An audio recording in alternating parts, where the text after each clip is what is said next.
Hello students, I am going to continue with the chapter application of derivatives. Exercise 2.1 question number 2. So before going to start with the question number 2, you have to know these 2 points. That is, if two lines are parallel, then their slopes are equal. You already learned these properties in the 10th standard as well as in 11th standard. And if two lines are perpendicular, then their product of their slope is minus 1, that is m1 into m2 is equals to minus 1.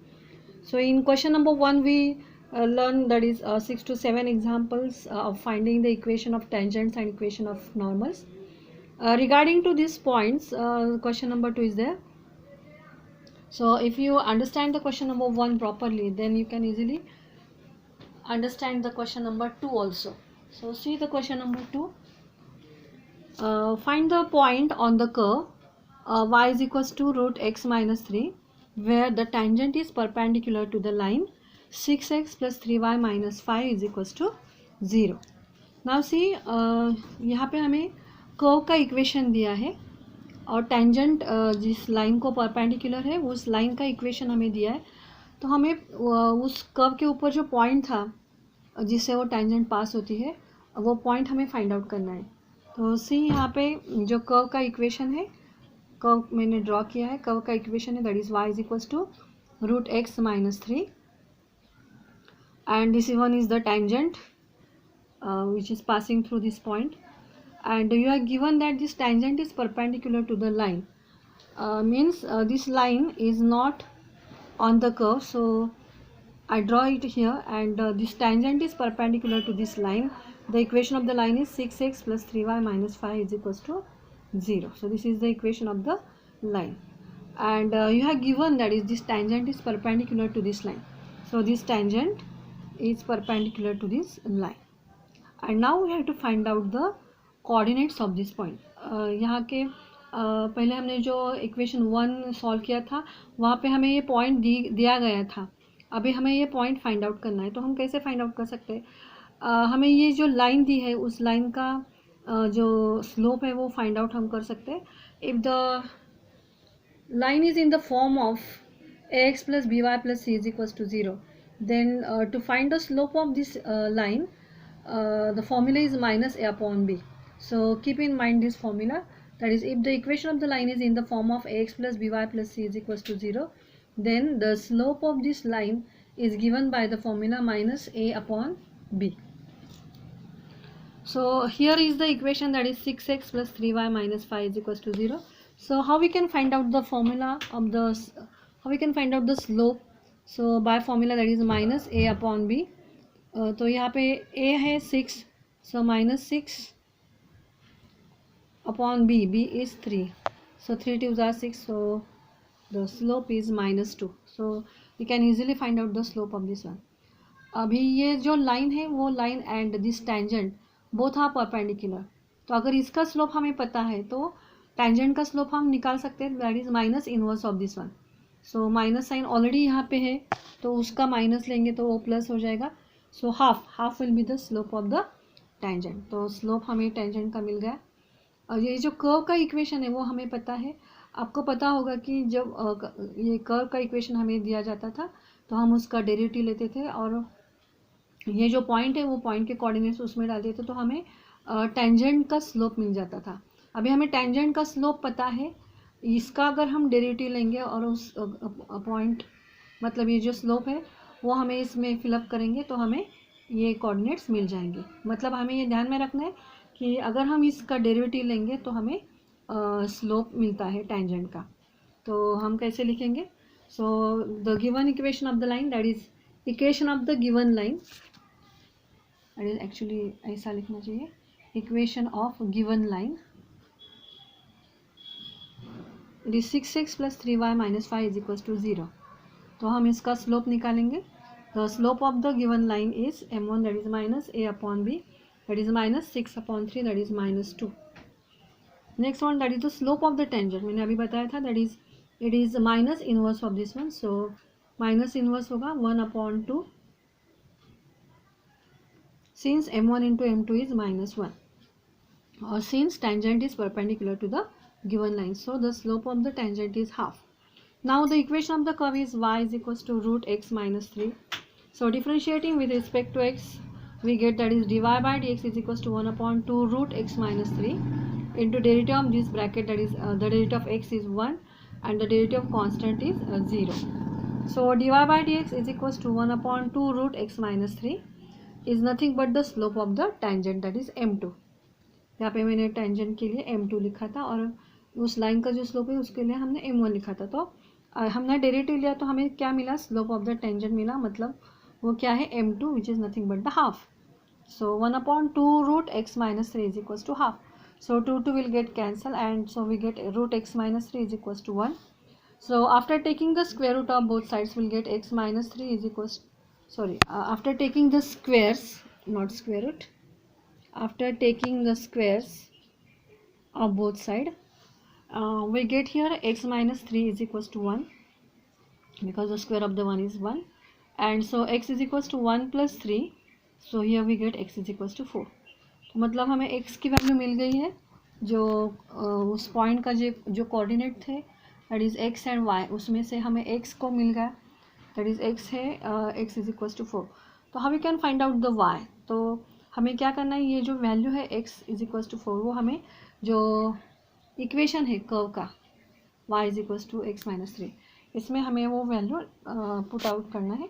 So x is equals to 4 we put in the y is equals to root x minus 3. So the value of x is 4, so 4 minus 3 is equals to root 1, so y is equals to 1, so the coordinate of the point is 4, 1.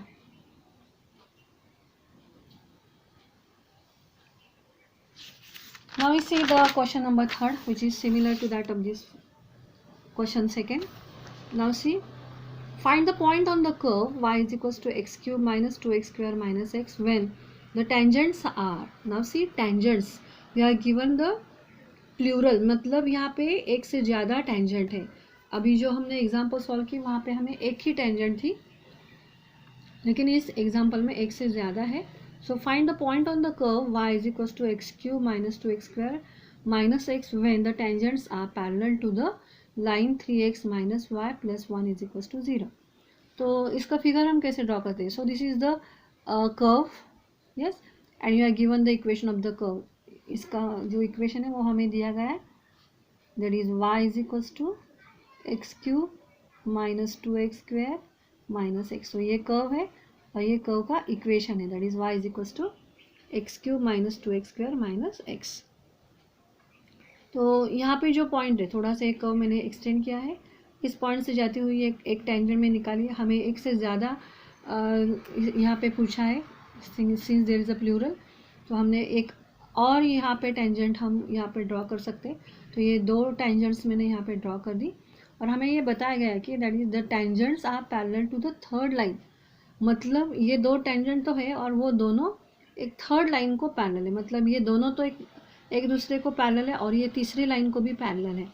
और वो जो line है that is the equation of that line is 3x minus y plus 1, मतलब ये तीनों line का जो slope है वो सेम होगा because all this 3 lines are parallel to each other. तो इसका स्लोप हम निकाल सकते हैं.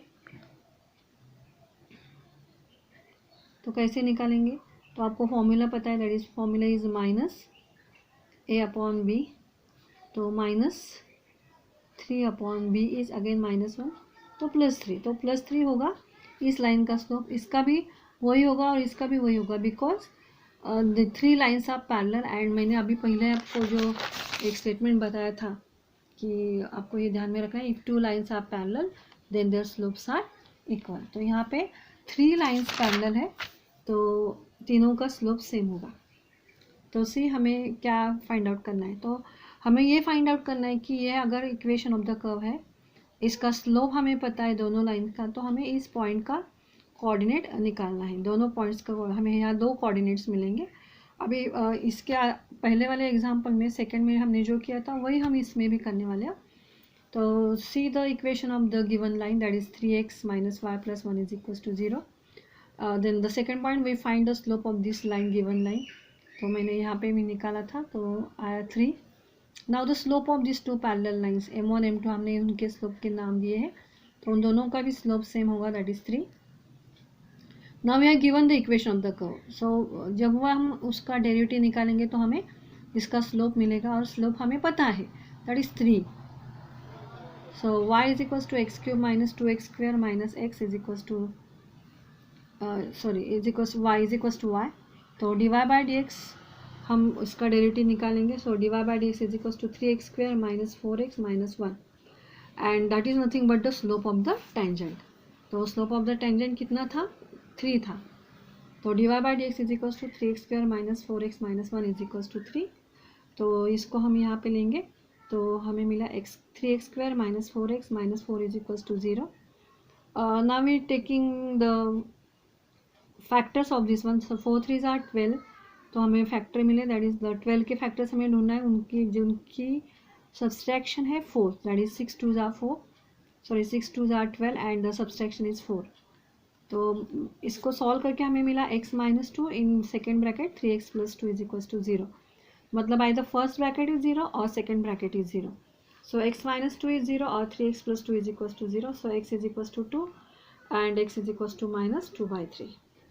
तो हमें ये जो वैल्यू है वो हम कहाँ पे पुट आउट करते हैं, जो हमारा इक्वेशन दिया गया है कर्व का, उसमें अगर हम ये वैल्यू पुट डाउन करेंगे क्योंकि उसमें ही हमें ये y मिलेगा. तो हम x की वैल्यू 1 बाय 1 पुट करेंगे, ये वैल्यू पुट करेंगे तो हमें एक y की वैल्यू मिलेंगी और इसको पुट करने से हमें दूसरी y की वैल्यू मिलेगी. तो ये इक्वेशन है हमारा कर्व का. So we putting the value of x in the equation of the curve and by solving we get here y is equals to minus 2 because this 8 is cancelled with this 8 and so the answer is minus 2. मतलब हमें एक point क्या मिला, अगर x 2 है तो y minus 2 है. So 2 and minus 2, so these are the required point. And second one, if we put the value that is minus 2/3 then we get 2 by ये वैल्यू हम इसी इक्वेशन में पुट डाउन करेंगे and इसको solve करके. तो यहाँ पे मैंने उसका क्यूब किया है, इसका स्क्वायर करके उसको मल्टीप्लाई किया 2 से और इससे. After taking the LCM is 27. So by solving we get here minus 14/27. So when the x is minus 2/3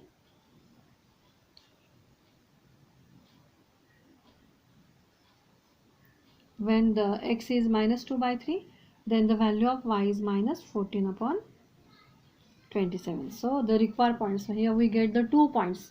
That is the first point is 2 and minus 2 and the second is minus 2/3 and minus 14/27. So these points are here. The first point is here and the second point is here. So in this way, if we have the equation of the line and if we find the slope of this one, we also find the slope of the tangents, and after taking the derivative of the equation of the curve we can easily find out the coordinates of these points. So this is all about the question number 2 and 3, and the remaining examples we'll see in the next lecture. Thank you.